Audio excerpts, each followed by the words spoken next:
Assalamualaikum warahmatullahi wabarakatuh. Innal hamdalillah nahmadu wa nasta'inu wa nastaghfiru wa na'udzu billahi min syururi anfusina wa min sayyiati a'malina may yahdihillahu fala mudhillalah wa may yudlil fala hadiyalah. Wa asyhadu an la ilaha illallah wahdahu la syarikalah wa asyhadu anna Muhammadan abduhu wa rasuluh. Amma ba'd. Kami dari kelompok 5 akan mempresentasikan hasil kerja kelompok kami yang berjudul Macam-macam Tasawuf Akhlaki. Yang pertama, pengertian tasawuf akhlaki. Secara etimologis, tasawuf akhlaki bermakna membersihkan tingkah laku atau saling membersihkan tingkah laku. Jika konteksnya adalah manusia, tingkah laku manusia menjadi sasarannya. Tasawuf akhlaki ini bisa dipandang sebagai sebuah tatanan dasar untuk menjaga akhlak manusia atau dalam bahasa sosialnya yaitu moralitas masyarakat. Oleh karena itu, tasawuf akhlaki merupakan kajian ilmu yang sangat memerlukan praktik untuk menguasainya. Tidak hanya berupa teori sebagai sebuah pengetahuan, tetapi harus dilakukan dengan aktivitas kehidupan manusia.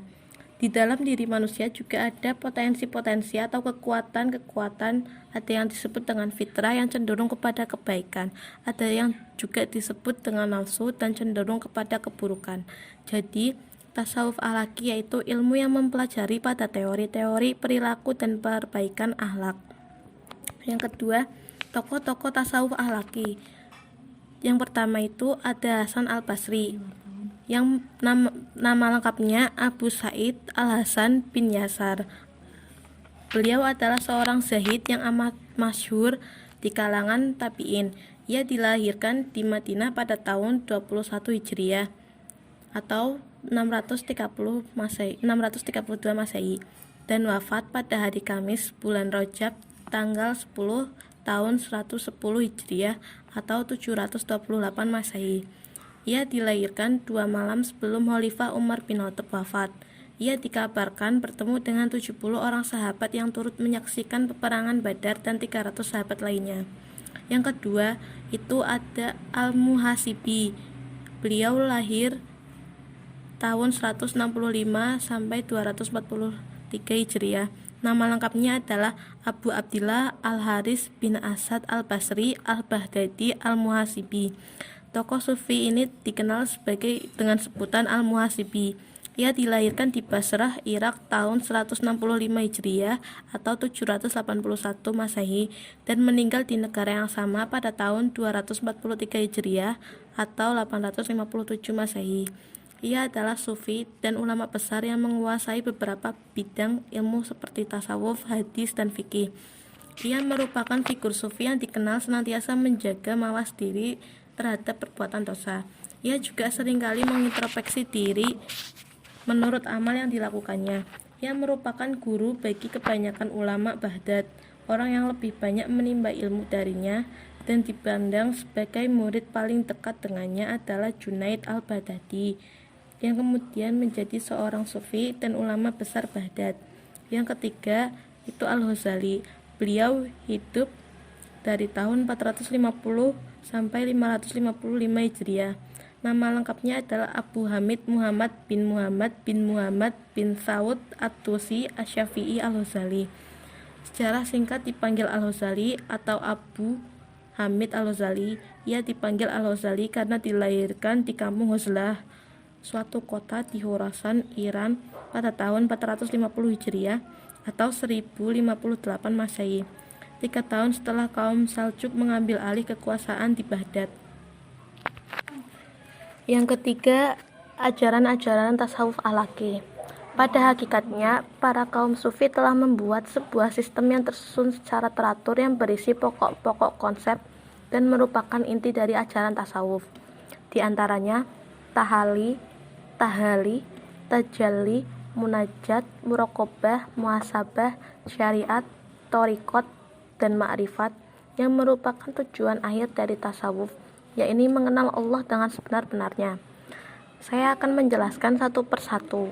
Yang pertama, tasawuf akhlaki adalah suatu ajaran yang menerangkan sisi moral dari seorang hamba dalam rangka melakukan taqarrub kepada Tuhan dengan cara mengadakan riyadhah dengan membersihkan diri dari moral yang tidak baik. karena Tuhan tidak menerima siapapun dari hambanya kecuali yang berhati salim atau terselamat dari penyakit hati. Isi dari ajaran tasawuf alaki adalah takhali, tahali, tajali, munajat, muraqabah, memperbanyak dzikir dan wirid, mengingat mati, dan tafakur. Yang pertama, takhali. Takhali atau penarikan diri berarti menarik diri dari perbuatan-perbuatan dosa yang merusak hati. Definisi lain mengatakan bahwa takhali adalah membersihkan diri dari sifat-sifat tercela dan juga dari kotoran atau penyakit hati yang merusak. Tahali dapat dinyatakan menjauhkan diri dari kemaksiatan, kemewahan dunia, serta melepaskan diri dari hawa nafsu yang jahat. Semua itu adalah penyakit hati yang merusak. Menurut kelompok sufi, maksiat dibagi menjadi dua, yakni maksiat fisik dan maksiat batin. Maksiat fisik adalah segala bentuk maksiat yang dilakukan atau dikerjakan oleh anggota badan secara fisik. Sedangkan maksiat batin adalah berbagai bentuk dan macam maksiat yang dilakukan oleh hati yang merupakan organ batin manusia.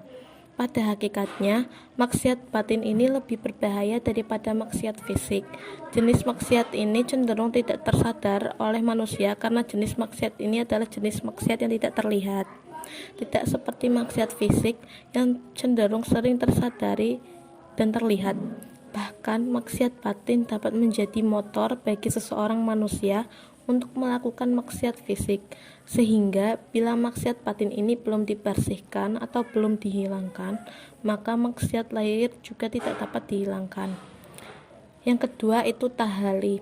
Secara etimologi, kata tahali berarti berhias, sehingga tahali berarti menghias diri dengan sifat-sifat yang terpuji serta mengisi diri dengan perilaku atau perbuatan yang sejalan dengan ketentuan agama, baik yang bersifat fisik maupun batin. Definisi lain menerangkan bahwa tahali adalah menghias diri dengan membiasakan diri dengan sifat dan sikap serta perbuatan yang baik. Pada dasarnya, hati atau jiwa manusia dapatlah dilatih, diubah, dikuasai, dan dibentuk sesuai dengan kehendak manusia itu sendiri. Dengan kata lain, sikap atau tindakan yang dicerminkan dalam bentuk perbuatan, baik yang bersifat fisik ataupun batin, dapat dilatih, dirubah menjadi sebuah kebiasaan, dan dibentuk menjadi sebuah kepribadian. Yang ketiga, tajali. Tahap tajali digapai oleh seorang hamba ketika mereka telah mampu melewati tahap takhali dan tahali. Hal ini berarti menempuh tahap tajalli, seorang hamba harus melakukan suatu usaha serta latihan-latihan kejiwaan atau kerohanian, yakni dengan membersihkan diri dari penyakit-penyakit jiwa seperti berbagai bentuk perbuatan maksiat dan tercela, kemegahan dan kenikmatan dunia, lalu mengisinya dengan perbuatan-perbuatan, sikap, dan sifat-sifat terpuji, memperbanyak dzikir, ingat kepada Allah, memperbanyak ibadah, dan menghias diri dengan amalan-amalan mahmudah yang dapat menghilangkan penyakit jiwa dalam hati atau diri seorang hamba. Tahap tajalli tentu saja tidak hanya dapat ditempuh dengan melakukan latihan-latihan kejiwaan yang tersebut, namun latihan-latihan tersebut haruslah dapat ia rubah menjadi sebuah kebiasaan dan membentuknya menjadi sebuah kepribadian. Hal ini berarti untuk menempuh jalan seseorang kepada Allah dan membuka tabir yang menghijab manusia dengan Allah, seseorang harus terus melakukan hal-hal yang dapat terus mengingatnya kepada Allah, seperti banyak berzikir dan semacamnya. Juga harus mampu menghindarkan diri dari perbuatan-perbuatan yang dapat membuatnya lupa dengan Allah, seperti halnya maksiat dan semacamnya. Tahap yang keempat adalah munajat. Munajat berarti melaporkan segala aktivitas yang dilakukan kehadirat Allah Subhanahu wa Ta'ala. Maksudnya adalah dalam munajat seseorang mengeluh dan mengadu kepada Allah tentang kehidupan yang seorang hamba alami dengan untaian-untaian kalimat yang indah diiringi dengan pujian-pujian kebesaran nama Allah. Munajat biasanya dilakukan dalam suasana hening teriring dengan derayan air mata dan ungkapan hati yang begitu dalam. Hal ini adalah bentuk dari sebuah doa yang diungkapkan dengan rasa penuh keridhaan untuk bertemu dengan Allah Subhanahu wa Ta'ala.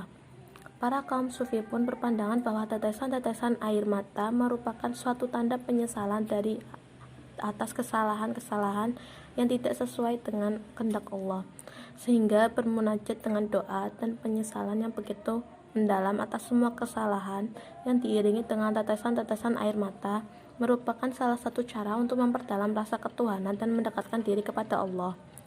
Tahap yang kelima adalah muraqabah. Muraqabah menurut arti bahasa berasal dari kata raqib yang berarti penjaga atau pengawal.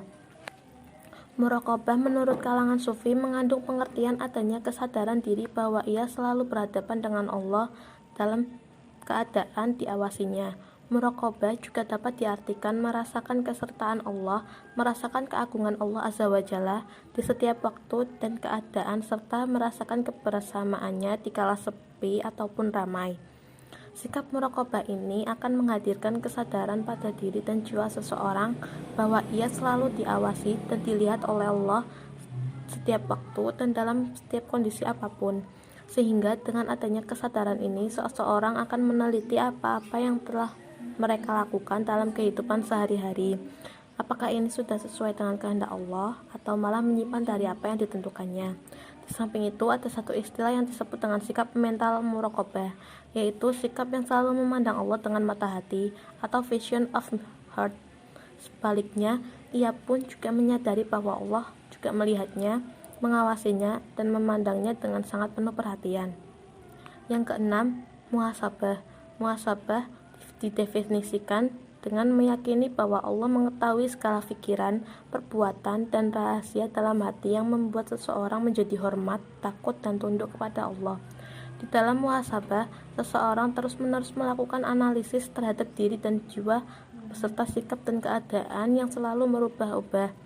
Seperti yang dikatakan oleh Al-Ghazali, selalu memikirkan dan merenung apa yang telah diperbuat dan yang akan diperbuat. Dengan demikian, sikap muhasabah adalah salah satu sikap mental yang harus ditanamkan dalam diri dan jiwa manusia agar dapat meningkatkan kualitas keimanan kita terhadap Allah Subhanahu wa Ta'ala. Sehingga sikap mental ini akan dapat meningkatkan kualitas ibadah kita kepada Allah Subhanahu wa Ta'ala dan membuka jalan untuk menuju kepada Allah Subhanahu wa Ta'ala. Tasawuf yang kedua adalah tasawuf amali. Tasawuf amali adalah tasawuf yang membahas tentang bagaimana cara mendekatkan diri kepada Allah.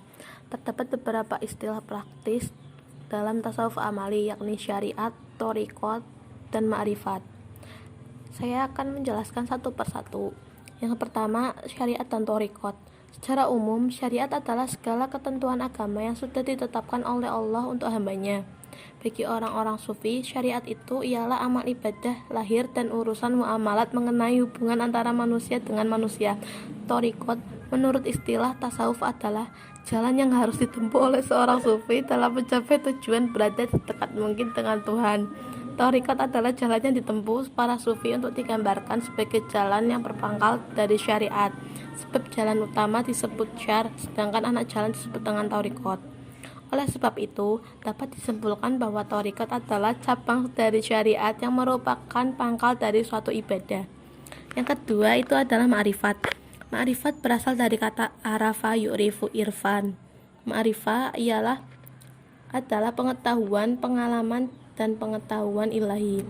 Ma'rifat adalah kumpulan ilmu pengetahuan, perasaan, pengalaman, amal, dan ibadah kepada Allah Subhanahu wa Ta'ala. Dalam istilah tasawuf, ma'rifat adalah mengetahui yang sangat jelas dan pasti tentang Tuhan yang diperoleh melalui sanubari. Al-Ghazali secara terperinci mengemukakan pengertian ma'rifat ke dalam hal-hal berikut. Yang pertama, ma'rifat adalah mengenal rahasia-rahasia Allah dan aturan-aturannya yang melingkupi seluruh yang ada. Yang kedua, seseorang yang sudah sampai pada ma'rifat berada dekat dengan Allah, bahkan ia dapat memandang wajahnya. Yang ketiga, ma'rifat datang sebelum mahabbah. Sebagian besar para ulama sufi mengatakan bahwa ma'rifat adalah puncak dari tasawuf, yakni mengenal Allah dengan sebenar-benarnya. Oleh karena itu, para sufi berkeyakinan bahwa setiap orang yang menempuh jalan tasawuf dan mengamalkannya dengan sungguh-sungguh, ia akan sampai pada akhir tujuan tasawuf itu sendiri, yaitu mengenal Allah dengan sebenar-benarnya, yakni ma'rifat. Sekian dari kelompok kami. Apabila ada tutur kata yang salah, mohon dimaafkan, karena sesungguhnya kebenaran hanya milik Allah semata. Sekian, wassalamualaikum warahmatullahi wabarakatuh.